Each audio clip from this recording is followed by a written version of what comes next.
Hello fellow tankers, it's Mobius Y here once again with another edition of Tank Talk, covering my much procrastinated project on the T-54 Tier 9 Russian medium tank.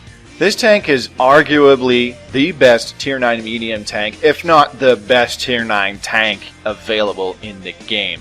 And I say arguable because some people will debate that, but if you've played the T-54, then you can probably understand where I'm coming from on that. This tank is really mobile. It turns wicked fast. It's got a great top speed. It has your typical Russian hovercraft technology for soft stats on terrain resistances. So it really gets going. Doesn't really matter what the terrain is. Great power to weight ratio. It accelerates really nicely. Pretty good view range. Good camo rating. It's got a pretty trolly turret. The front of the turret is actually fairly well armored for its tier. You'll bounce several different tier 9 guns as well as lots of lower tier guns. And the upper front plate itself is actually thicker than even the T-62As, which is the one of the T-54's tier 10s that it branches off into. And because of that, you can get lots of troll bounces off the front plate even. Although your turret is much more armored than the front plate itself. And on top of having really good soft stats in terms of mobility, as well as overall mobility stats, the gun itself, the final 100mm D10T2C, is a really good gun. The only two things that it really lacks are alpha damage and penetration. It only has 201 penetration and does 320 alpha damage, one of the two. We'll take a look at that a little later. But everything else about the D10T2C 100mm gun does everything you want it to do. It is accurate, it aims quick, it dumps DPM, and it's all around solid and reliable. Like I said, the somewhat low penetration can be off-putting. You saw I bounced the side of the T-54E1. But honestly, every other aspect of the T-54 more than makes up for that one big weakness of the D10T2C 100mm gun. You do have the option of running another 100mm gun. I believe it is the D-54, which we'll actually take a look at it pretty shortly here after this first game when we go into looking at the packages. But the other 100mm gun, honestly, I would never use it. I have used it once, and that was eons ago, and that was before I sold and then rebought the T-54 and played 250 games in the T-54. I would never use that gun ever again. It is worse overall accuracy, worse dispersion values when moving, worse aim time. The trade-off is for the same alpha damage, you have better penetration, and it also shoots slower. So you're literally giving up every other good quality statistic of the 100mm D10T2C by using the other gun on the T-54. Sure, it has more penetration, but a whopping 18mm. That's really not going to make a heck of a lot of difference. Trust me on this. Use the D10T2C. You will appreciate this tank a lot more for using that. You'll find that the D10T2C is more than capable of really quick snapshots. You'll see it fairly often in this game as well as in a couple other games that I have coming up here, where I simply auto-lock and either do a drive-by shot on somebody and the shot goes right where I need it to, or I simply auto-lock on somebody and bring myself to a complete stop for a split second and let the gun aim in just for a moment, just long enough for me to pop off a quick accurate shot in the vulnerable portions of the tank that I'm auto-locking onto. I can't say enough good things about the T-54 here, guys. Honestly, it is an amazing, amazing machine. It's definitely a stat patterns machine, that's for sure. If there is a Tier 9 medium tank in the game that you want, but you don't really know which Tier 9 medium tank you might want to get a T-54. It's as simple as that. It's insanely good, and it can be a really good stepping stone into the top tier medium tanks available in the game, especially the Russian ones. As at this tier, a lot of the Russian medium tanks perform on similar capabilities. So this first game here on Abbey, we're just mopping up now. Our team is still up 9-5, and I was able to flank all the way around behind enemy lines and start trying to get some shots into the backside of these guys here. You saw earlier in that exchange with the T-54 E1, the poor penetration of the gun did let me down a little bit, and right here the not too great accuracy of the gun also is going to make me miss this tortoise a couple times. The gun is accurate. Don't get me wrong. It is definitely accurate, but it is not a laser. It's not a freaking Leopard 1 or E50M gun by a long shot. It's not one of those 105mm guns. But it is still quite good. It lets you put shots where you need them to go, when you need them.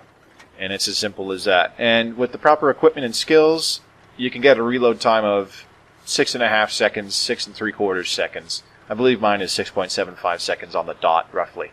And all I have is a gun rammer and Brothers in Arms. So, I mentioned that sometimes the gun will let you down here and there, but just be prepared to expect that, as you only have 201mm of penetration, and I believe the accuracy rating is only 0.36. Or sorry, 0.36. I believe it's 0.34. Which we will actually confirm in just a minute here. So that first game on Abbey, not a great game. I was actually able to survive against that T-54 E1. I did bounce a shell from him off my upper front plate because he took a bad shot at me, and I was angled quite well. So just over 1,600 damage there, I believe it was. 1,800 damage. We'll look in a minute once I get off of this this part of the screen here. 1,679 damage dealt. So, back in the garage here, let's take a look at the packages, and I'll show you what I'm talking about over the packages that you want to be using on the T-54, as well as packages you'll want to research before getting the T-54. So naturally, the T-54 spawns off from both the T-44 and the Object 416, now that we have the second medium line.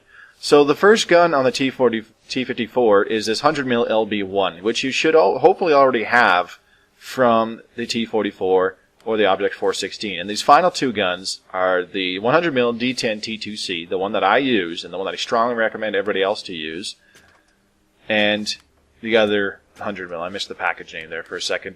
We'll take a look in a moment.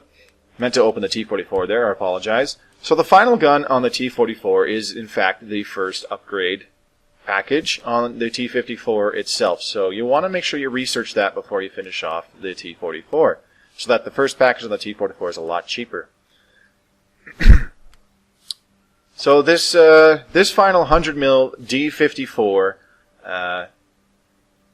like I said, you definitely don't want to use this over the D10 T2C, because like I said, 7.32 rounds a minute, 2.9 aim time, that's not very good, and 0.38 accuracy for slightly higher pen at 219 and 320 alpha damage. So taking a look at the D10 T2C gun, you have the exact same alpha damage, but you have a better rate of fire at 7.69, a better aim time at 2.29, which is pretty average, a nice average, and 0.34 accuracy, which isn't great, but is pretty dang good.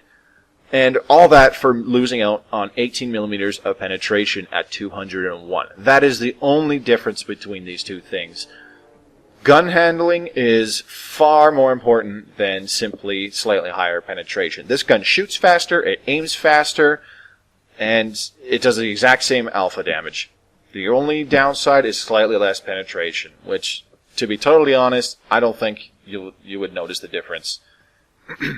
Now, the T-54's final engine gives you 700 horsepower, so it gives you a pretty good power to weight ratio, allowing this tank to really rocket up to its top speeds fairly quickly. The treads rotate at 48 degrees a second. The turret rotates at 44 degrees a second. The turret armor, its highest rating is 200mm. We'll take a more in-depth look at that. The side armor, 160, and the rear, 65. And you get a pretty solid view range at 390. Not great because, for example, the M46 Patton has 410, the Centurion 7.1 has 410, but 390 is a pretty solid view range, and you can really amp that up with the coated optics piece of equipment, as well as various other cruise skills. So, you can simply see here, just by the gun handling alone, that's why I strongly recommend you use the D10 T2C on this tank. Honestly, you cannot go wrong with it. The D10 T2C also leads to the Object 140 for your Tier 10 tank if you research the D10T2C first. So I would strongly recommend you do that. That way you can research the Object 140 first, then with the D10T2C equipped, research the D54 gun, and that will take you up to the T-62A Tier 10, allowing you access to both Tier 10 mediums while using this tank for a couple hundred games in its most awesome form. So let's take a quick look here. I'll show you the supplies and equipment that I use to have this tank perform for me. I only carry 30 AP rounds and 15 heat rounds with 5 high explosive. You want to load up a fair bit of heat in this tank with 330 pen, as you really need them to get you out of sticky situations. For consumables, I use a natural large repair, large first aid kit, and automatic fire extinguisher. The passive bonuses on these really help me out before I use the equipment. And when I need to pop them, I hit the button and all of my crew is healed and tank is repaired. Natural basic medium setup here for equipment: coated optics, medium caliber tank gun rammer, and vertical stabilizer. The vertical stabilizer really helps reduce the aim time as well as the dispersion values on the move and rotating the turret with this tank. It's just a wonderful piece of equipment to put on here. Now right now this is my third crew that I've had on the T-54, so I only have repairs and 6th sense. You definitely want 6th sense on this tank as it is a medium, and you definitely want repairs because people track you. Simple as that. Some other skills you'll definitely want in this tank: Brothers in Arms, just to improve everything. Camouflage, help with that really good camo rating on this tank. You'll eventually probably want to get clutch braking, definitely. I do recommend clutch braking on just about all of your mediums. A couple other skills. What else would be a good one? Safe stowage. This tank is somewhat vulnerable to ammo racking, especially from the sides and rear, in the turret area in particular. You might want to definitely consider preventative maintenance, as this tank has some fuel tanks in the front, behind the upper front and lower plates. So it is pretty prone to fuel tank damage and fires. You definitely want smooth ride eventually to help aim your shots in a little more quickly, as well as snapshot to do the exact same thing as smooth ride. Those combined with a vertical stabilizer will really help you land accurate shots nice and quickly and just be able to quick shoot things like crazy. Deadeye might not be a bad idea, seeing as how this gun reloads quite quickly. And eventually you might want to consider getting silent driving to help improve the camo rating of the T-54 while moving. It already has a pretty good base camo rating, but with silent driving it'll help stay more camoed while moving. And off-road driving will help with the terrain resistances. The T-54 has good terrain resistances, but its soft terrain resistance is not that great. So off-road driving will help you maintain your Russian hovercraft technology across all terrain types. Let's go ahead to Tanks GG and take a look at the armor model here. So at first glance you can see that the front of the turret has plates as thick as 200 millimeters, like it was said. The darker orange is only 180, middle orange about 160, and you can see the values just go down from there, starting at 150 and 130, all the way down to about 107 on the front of the tank here. So the 200 millimeters are right next to the gun mantlet on the turret, giving you a pretty good bounce zone here, just around the gun mantlet. You're getting pretty crazy values: 240, 250, 260. So that plating combined with the gun mantlet's spaced armor of about 200 millimeters gives you a pretty strong frontal turret. You got some low values here and there at about 200 millimeters. But for the most part, you're looking at 300, 400, 500 plus. Really, really good values in the gun mantlet and directly around it. So the front of the turret's fairly well protected. The sides here and the plates where they're only 150 and 160 millimeters, they're well sloped, so you're still getting crazy values, 250, 300 millimeters. The top of the turret is where it starts to get a little bit weaker, but again, it's still quite well sloped, especially in these hatch areas. Looking at only about 140 millimeters as low as 100 millimeters in some areas. So those are essentially weak spots. Very top in the center of the turret, you saw 69. So the top of the turret, it does start to get weaker and weaker as you go up on the turret. The front plate itself is sloped quite well, along with the lower plate, giving you about 200 millimeters of effective armor. So angling can help improve your chances of a pretty troll-ass bounce on somebody shooting your front plate. Although it doesn't improve much even when you angle pretty sharply. The lower plate is much more protected when you are angling yourself. Not an obvious weak spot by far. So taking a look at the sides of the tank, only 80 millimeters in the side of the hull, 100 in the tracks with the spaced armor. The turret is really, really interestingly shaped with its plating. You're getting values as high as about 190, but as low as 78 right there. You saw in the back. See, in the front there, we just hit 228 in that into the thicker frontal portions of the turret. So that is still somewhat protective even from the side. The very back of the turret, though, quite weak. It jumped up to about 120 for a second there, but for the most part, you're looking at 70, 75. The back of the hull, really weak, 45 millimeters. So, as you can see, also the other side, same story, 80 millimeters, 100 millimeters in the tracks. So essentially, the sides and the rear of this tank's hull are quite vulnerable. The front of the hull, somewhat well armored. The turret itself, quite well armored from the front and even from the sides at various angles. But the rear of the turret is fairly weak. So, if you see his T-54 side scraping, it's really tough to do in this tank, as you have to angle it just barely so that you're getting an auto bounce angle on your side plating. It's not very thick. The front plating itself, though, when side scraping, is still not that thick. A lot of high-tier guns can easily punch through your 210 millimeters right here, but the side will be a lot tougher. The turret itself will be pretty tough to aim in and get a nice, accurate shot on the weak spots as well. But if you turn just a little bit too far, then this side plating just becomes absolute paper, and it's really easy to pen. So pretty tough side scrape in the T-54. You can see from the front here for other T-54s or guns with only about 200 millimeters of pen, quite tough to hurt this thing. You pretty much have to shoot down on it to guarantee a pen in the front plates. And even at an angle, the front plate might become much more difficult to pen, but the side just becomes weaker and weaker and weaker the more it turns. The turret itself, you can see the front, it stays pretty red, but the very back and in the side and the very back of the turret there, it turns a nice bright green as you rotate around this tank. Still seeing pretty red and yellow colors as you go around there, showing how tough it is to pen as you come around this tank. So you can get a lot of troll bounces here. Let's take a look at a certain heavy tank here. Let's just pick an M103, which actually gets a tier 10 gun, 120 millimeter. And you can see from the front here, an M103 would have a much easier time putting holes in a T-54. It's pretty much green all around except for the front of the turret, especially as you come around from the sides and the rear of this thing. The front plate really not reliable whatsoever for the M103, or sorry, to bounce an M103 I should say, especially a fully upgraded one. So you don't want to count on that whatsoever. 177 millimeters, an M103 is going to punch right through that as though it's nothing, especially with 258 millimeters of penetration. An Object 704, similar story, 286 millimeters of penetration with a BL-10. Anywhere they shoot you, essentially, is going to be a damaging, penetrating hit for 750 alpha, which can be pretty scary. So, even the front of the turret for an Object 704, not reliable at all. So, while this armor is not half bad, you definitely do not want to rely on it. Let's go back to selecting the T-54 here. Excuse me. So, we'll take a look at some of the overall stats. The gun constraints.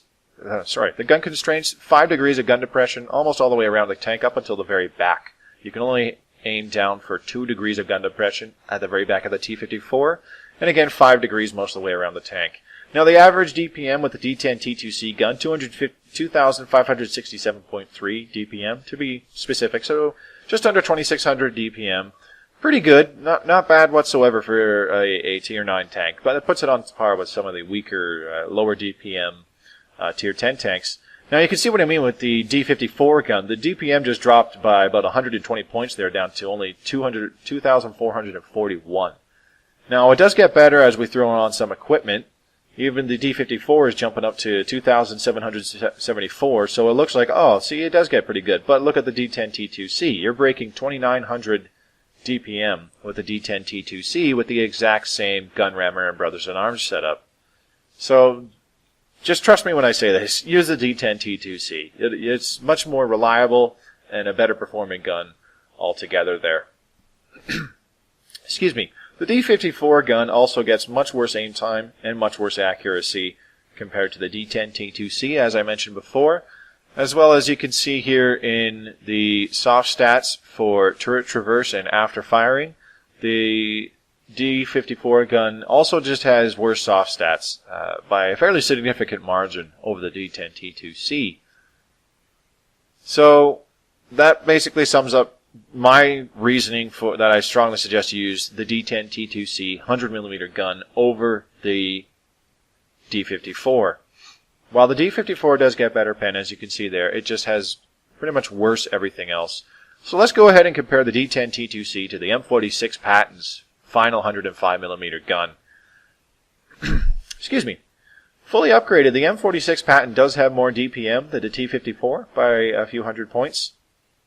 About 150 points per minute worth of damage. And it definitely has better soft stats with the gun, except after firing. The T-54 has a little bit better soft stats after firing. The Patton definitely has better gun elevation and gun depression, and it has better soft terrain resistances. However, the T-54 with its hovercraft technology, way better hard and medium terrain resistances compared to the M46 Patton. So if you played the 46 Patton, that'll feel it'll feel a little bit wonky as the roles are completely reversed. The T-54 moves forward faster than the M46 Patton. The shell velocity is slower than the M46 Patton's, though, compared to the M46 Patton's 105mm.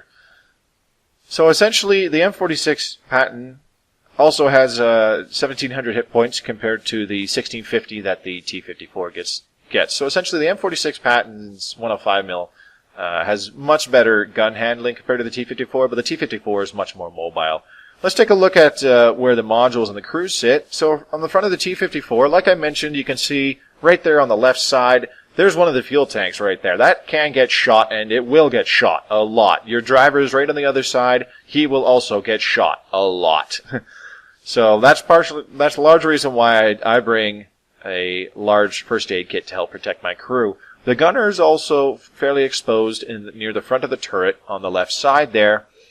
Just behind the really protective 200mm plating is where the gunner sits, essentially. Behind him is the commander underneath the hatch on the left side of the tank. You can see right there. And the driver can still get shot from the side of the tank, so essentially he is very vulnerable there. In the very rear of the tank in the hull is where you can start to see the engine block and the fuel tank, more fuel tanks directly behind it, as well as exactly where the commander sits in the side of the turret there. Quite vulnerable to side turret shots, as that is where the weaker plating on the side of the turret starts. So the very back of the hull, all engine block, except for where the treads sit. And you can see what I meant by this tank being somewhat vulnerable to ammo racking. Pretty much the entire rear of the turret on the right-hand side is all ammo rack, basically sitting right behind where the loader is positioned inside the turret. The loader is right next to the ammo rack, so getting shot in that part of your turret can either take out your loader or ammo rack you, or even do both. And that has happened to me before. It's very rare, but it has happened. So losing either one of those can really hurt the performance of your tank. You lose out on a lot of that crucial DPM.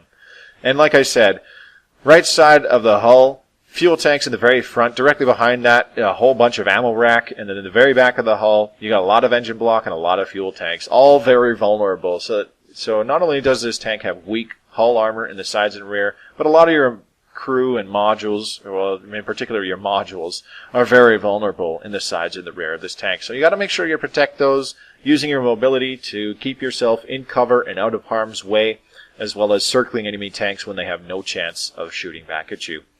So that first game there, I only managed about 1,600 damage, but these next 3 games, these are when I have my man pants on, and you'll see what I mean by this thing being a total stat pad or tank. These next several games, I'm pretty sure none of them will be less than 3,000 damage, which is something that is very easy to do with the T-54, especially if you're prepared to shoot some heat rounds. These heat rounds have 330 millimeters of penetration. That is as much as the ISU-152 and the Object 704 has with their BL-10's premium APCR rounds. You can shoot right through an E-100's turret if it's looking at you with these heat rounds. That's how crazy good it is. Just about any heavy tank looking at you, you can shoot them in a flat piece of armor where there's no spaced armor, and you will penetrate them and you will damage them. So I'm in a platoon here, another platoon here with Gladiate Soup, somebody who I don't get the chance to play with very often. Great tanker, really good guy to have in my platoon, and I wanted to help him with his Type 61 grind, as he's grinding the Japanese mediums. So I agreed to play some Tier 9 with him for this, and I recorded this game because of it. And we've also got Joe the Frogman in the Awful Panther. personally, for Joe the Frogman, he is starting to actually appreciate the Awful Panther a lot more as a scout tank. Joe the Frogman, a well-known scout tank enthusiast. So cruising it down to the usual spot with the T-54, I spotted a T-20, dodged out of the way of his shot, but unfortunately my shot also missed. And that's when I also see the AMX-12T right behind me. So knowing he can really mess me up, I decided to just turn, try and put my front hull towards him so that I can bounce a few shots, which I do. I bounced his last 2 shots before taking him out. Gladiator Soup was able to help me out there by putting a shot into him as well. And unfortunately on the other side of the map, Joe the Frogman gets taken out.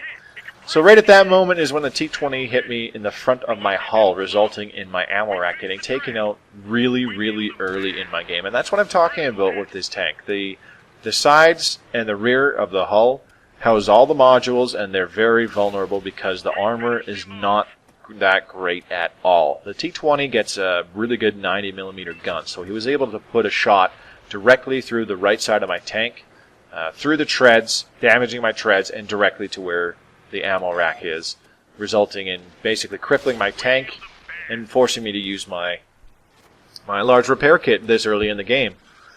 An unfortunate loss, but I just gritted my teeth, took him out of the game, and that's when me and Gladiator Soup started manhandling this M103.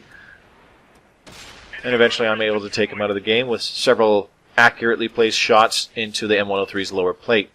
Poor guy was angled too sharply, exposing his weak points on the side of his tank next to the tracks, and he continued to get tracked by our teammates. So seeing this T-95 fire, I know that there's not really anything super dangerous directly behind him, so I decided to pull up and just kind of use this M103 as cover, ignoring the T-95 until I can get around behind him, and then I started putting shots into these lower tiered opponents, the Black Prince, the Tiger heavy tank. So I just started working these other heavy tanks who I knew basically could not hurt me in this really weird position I'm in, while I'm able to land some accurate shots underneath the gun barrel and over top of the upper front plate of this M103. One of the Black Princes gets taken out, so I decided to shift my focus.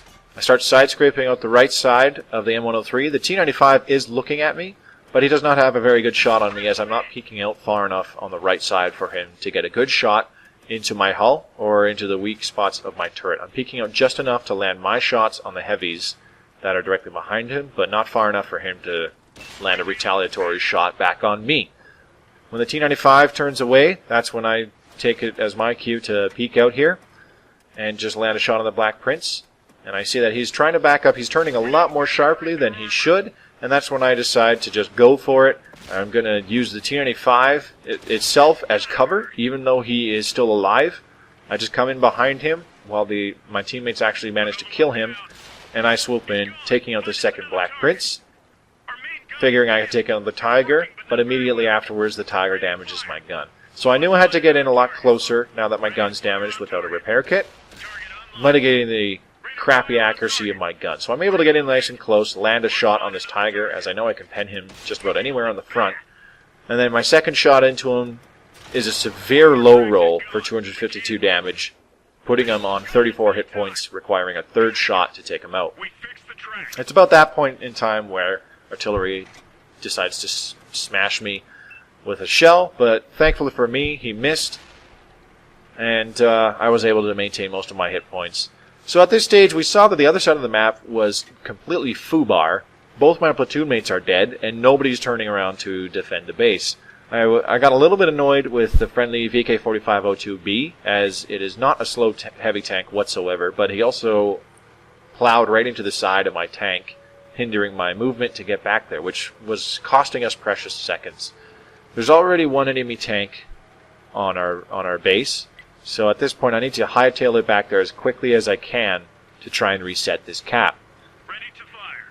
Now the thing that really confused me was the only tanks that were back here was an STI and an IS-8, who were already turned around because they didn't follow us on the push up the other side of the map. Now that right there, slowing down to cost the to shoot at the T-54 E1 as he was so weak. Honestly, looking back, that probably cost us the match right there, where I killed all my speed to get a shot on that T-54 E1.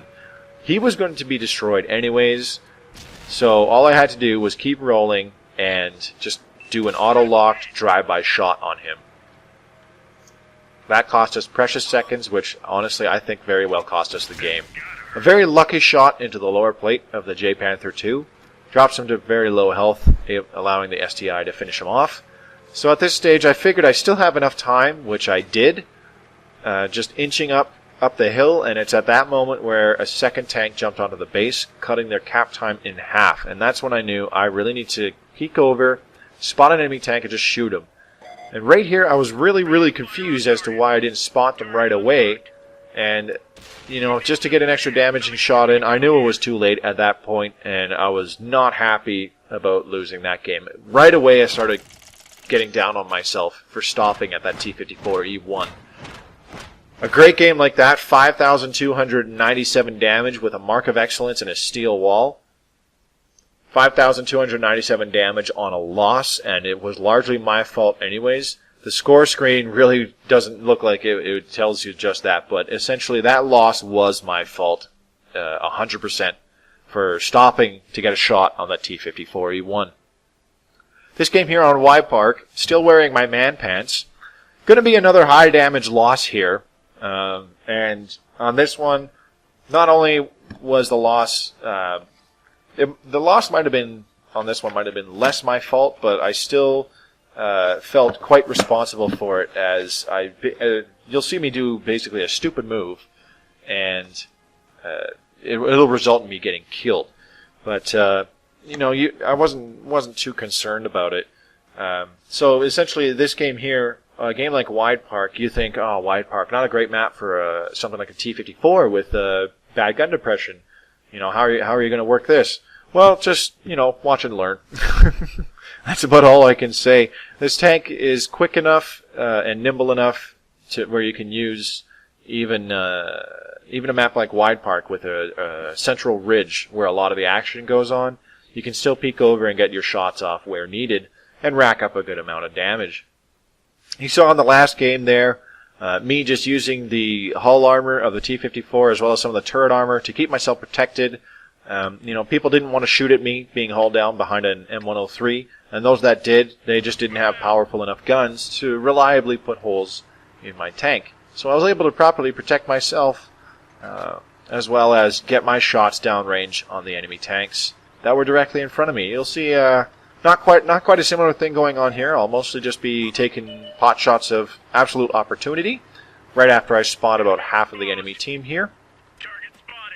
So half their team gets lit up. We're getting a good idea for how they're spreading out on the map. And we see a Leopard prototype coming up, so I figure I'll need to keep an eye on him. There's a T-32 way in the back there, just hanging out. Right next to a Yog Tiger, and as well as a second TD and a medium. Excuse me. So a map like this, like I said, a lot more tricky to use than, say, Gladiator Soup's Type 61, which has pretty dang good gun depression. The T-54, not so much, only 5 degrees of gun depression. So you really got to peek over and expose yourself in a much worse position to get shots over there than you would in, say, a Type 61. But in those instances, that's when you have to start playing like a smart medium tanker. You want to keep an eye out for when people are not looking at you or when they're isolated and reloading. Just wait for them to shoot, and when nobody's looking at you and everybody else is reloading, that's when you just peek over, take a quick pot shot, and then dive for the bushes once again. That's all it takes. You saw on the other side there, I got spotted, couldn't get a shot on the IS-3, and somebody started looking at me, so I just booked it, hightailed it out of there, and by moving to the other side of the map, I was able to peek over to central ridge here, putting a shot in the T-30 that wasn't even looking at me. And the guys on the other side of the map are so caught up in the battle unfolding directly in front of them that they're not looking at me whatsoever. They will be in a second though, popping a shot off at that T-69. So you're just seeing me put the acceleration to work on this T-54, just peeking over that ridge just enough to land a shot off with the crappy gun depression, and using the good snapshot capabilities of this 100mm D10 T2C. Peeking over to shoot another shot at the T-69. That one did not fly true for me this time around.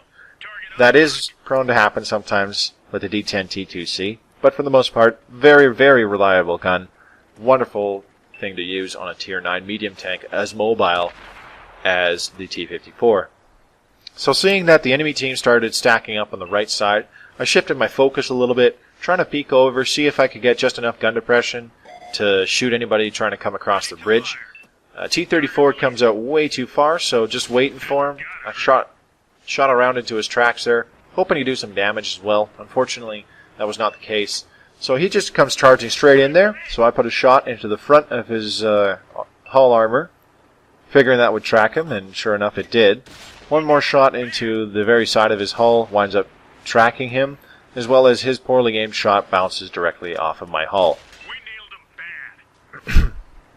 So things like that can really make you just last longer in this game and just wind up playing a good game. I peek out one more shot on that T-54 as the heavy tank directly behind me, the French heavy tank, is reloading. So a very lucky shot between the pillar and the building side of that of the side of the building there winds up finishing off the T-34 for me, netting me a kill this game. Panzersyphilis sacrifices half of his HP to hit me for about 500 damage. Not a very good trade in my professional opinion there. Unprofessional opinion there. And with the J-Tiger poking over, for whatever reason, I was also able to land a quick shot into his lower plate, weakening him further. And the friendly in the AMX 5100 is able to clip out the Panzersyphilis that put a shot on me there. I was going to peek out and try and establish the situation on the Jagdtiger, but upon peeking out, I was immediately spotted by the T-30.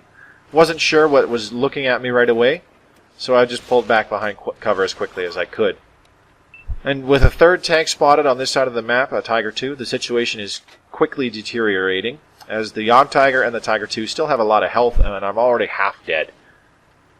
So I'm just trying to keep my eye on the enemy tanks here. It looks like the Jagdtiger's trying to get around behind me on my left side. So I decided to book it to the back of the map here. Hopefully the T-30 wasn't looking. Took a hit by the Tiger II there, exposing my side hull, and thankfully he did not inflict any module damage on me. So I decided to pull way back here, get a nice side shot on this Tiger II if possible, but the victim I really wanted was that T-30. I couldn't spot him until he fired at me, amazingly. So once he shot, he exposed himself, and I was able to put a quick shot right back into him to take him out of the game. And that's when I noticed the Jagdtiger really wants me, so he's just chasing me down, so I just kick it into high gear, whip around the corner, and I just get away from him. Tiger II not looking, so I'm able to come around, try to put a shot into his side, but all it does is damage his tracks. And this is where I goofed up really bad. I honestly should have just gone after that Tiger II and stayed on him, but I figured that our medium tank was going to be going after the Jagdtiger, so I figured I should help him. And upon seeing that the Jagdtiger was no longer peeking out that side of the building, I knew immediately, oh, he's turned around and looking at me. Well, he's got to be looking at me. And sure enough, he was, and I just pulled out right in front of his waiting gun, allowing him to finish me off. Had I chased down that Tiger II instead, probably would have survived longer to help out with the team more. So a friendly E50, 4378 total damage dealt. Myself, 3,886 damage dealt. Pretty dang good game. Unfortunately, another loss. And again, quite a bit of that responsibility fell on me, as I made a very poor decision, which wound up getting me killed when my team essentially needed me alive for a longer period of time to help close out that game. Had I stuck with that Tiger II and chased him down and helped take him out really quickly, then I could have paired up with one of my surviving friendlies, likely the friendly E50, and we could have double-teamed that Jagdtiger into submission and take him out much more safely. But enough about that. The final game I'm going to show you here with the T-54, really flexing this tank's capabilities in El Haluf. And you'll see me just easily zip around the whole map, just dump some damage on some guys. So, I mentioned that I had my man pants on for the last two games. This game, no different, except more my man pantyhose for this game, as I was playing quite a bit more cautiously. Also in a larger platoon. Adrenaline X7, I really don't know how to pronounce his gamer tag, so I usually just call it Glida. It looks like Agildo. I don't know. Doesn't matter. Glida in an AMX Chappie, a Adrenaline X7, and another T-54. And who did I have with me behind me? I can't remember off the top of my head. But anyways, so we decided to go to the northwest corner of the map on El Haluf. That tends to be where most of the action unfolds on El Haluf, especially with the heavy tanks and the assault TDs with their really, really, really good armor, such as a Tortoise or an E3. So Naughty Coin pulling up behind us in another T-54. So we basically have a trifecta of T-54s this game. So pulling out, I simply locked onto the E50, hoping that he got a little overconfident, peeked out a little farther with his turret turn, but he was paying attention, saw me get spotted, and he just backed right off. So at this point, I figure I'm going to peek out this side, see what's coming our way down the one line of the map here, as all we can see is an M103. And that seems to be all that's there for the time being, so I put a quick shot into the side of the M103's turret. Having played the M103, I know the turret of the M103 has pretty dang weak side armor, and he does not look upgraded at all, so he still has the stock turret. So I'm not too worried about where my shot's going to go to inflict damage on the side of that M103's turret. As I know from experience, it's pretty weak in the sides. So he peeks out one more time. Unfortunately, I duffed my shot quite badly into the side of the rock directly in front of me, which I am trying to side scrape off him. Not a very good shot on my part. And as expected, the M103 got some backup in the form of a Tortoise that just pulled up. So when spotting him, I simply pulled back, just waited till I got unspotted, and I was just going to peek out one more time, try and coax a good damaging shot here. This is when I decided to load up some heat rounds for the Tortoise mostly. So seeing the Tortoise, I've just put a heat round in what I know is a usual weak spot, and it bounces right off. And that's when I realized the Tortoise is actually being smart. He's angling his armor quite sharply, so I risk another heat round here, taking quite a bit of damage in the process, unfortunately, but I'm able to land a shot into the Tortoise. Still side scraping around the corner, the Tortoise is only able to track me here, and I'm able to get another damaging hit on the Tortoise's weak point there on the flat piece of armor with another heat round. So I've fired 3 heat rounds at this point. Firing my 4th, I'm able to damage the Tortoise yet again, while the Tortoise is still only tracking me, thankfully. So the angling of the Tortoise was working out in his favor, but he just turned a little bit too hard to my right, just a little bit, allowing my heat rounds to easily penetrate his much flatter armor. That's the thing about heat rounds, is that they do not have normalization like AP or APCR. So if you're shooting at angled armor, it's much less likely that it's going to penetrate and actually do some damage. Excuse me. So loading back up regular AP rounds, I decided to regroup with my platoon and help them take out these remaining tanks as a platoon. But they managed to manhandle that M103 quite swiftly, and I put one more damaging shot into the side of the Tortoise before Naughty Coin is able to land the finishing blow on him. So we turn around, there's still a good third of their team left, including some dangerous tank destroyers. We got a Waffenträger off Panzer IV, a Jagdtiger, a Tortoise, and we still have a Chinese 112 Tier 8 heavy tank to contend with somewhere. So my platoon stays on the high side of El Haluf. I figure I'm going to flank around, that way we can catch them in a nice pincer. But pulling forward, I get spotted somehow. Not sure what it was, but a quick peek shows that it is nothing on my left side in the valley.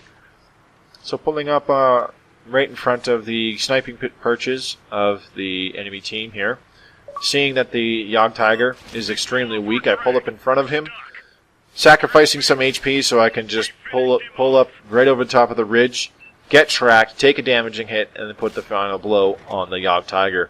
Tortoise, not fully upgraded, bounces a shot off my turret, allowing me to get directly behind him, and then just start filling his asshole full of shells. Bad shot by me, bounces on the Tortoise there, and I'm completely ignoring the Waffle 4 at this point, as I figure my platoon mates have him more than handled. There's 3 of them, now 2 of them, since one of them got killed, manhandling that Waffenträger off Panzer IV, so I'm just going to farm the rest of my damage this game on this poor tortoise, who has not been able to shake me for about the last 30 seconds. Combined gunfire winds up taking that tortoise out of the game, so I figure it's artillery and a scout tank, but I'm not going to get any more damage shots this game, and that'll basically settle that. So our team is going to close out this game here for us, resulting in a really nice damaging game for me. So that's essentially a look at the T-54, guys. Hope it gave you a pretty good idea of what this tank is capable of, as well as how you can effectively play this tank and just make it really sing for you. This tank is a great medium to have in your garage. It is a wonderful Tier 9 tank. Like I said, arguably the best Tier 9 tank we have available in the game. And almost equally important, it branches off into two extremely good and Clan Wars viable Tier 10 medium tanks, the T-62A and Object 140. 2,997 total damage dealt in that final game. So guys, a bit of a not as long a video, but I hope you enjoyed it. That is the T-54. I'll see you next time for Tank Talk. Mobius Y signing out.